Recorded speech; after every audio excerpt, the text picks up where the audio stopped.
Hey guys, today I wanted to show you these wired headphones that I just received. So inside the box, it first just comes with the headphones themselves.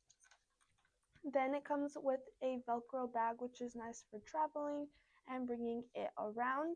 And then it comes with a adapter, so you can have a audio jack or you can change it to have a USB C, and then it comes with the manual.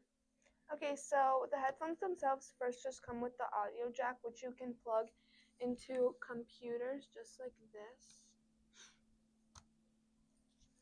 But if you have a newer computer, you can put in the adapter.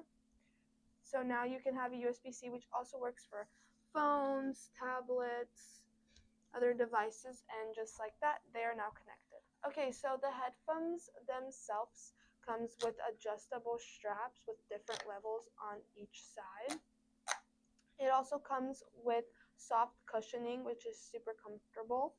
And then lastly, it comes with this microphone, which is nice for people who maybe have meetings or if they're students and they need to talk. This will make sure that they can be heard. So this cable is 4.9 feet long and it's super durable as it's also braided. So these headphones are just super nice to have because you don't need to connect them to Bluetooth and you don't need to charge them. So if you're looking for any nice headphones, then I would definitely recommend getting these.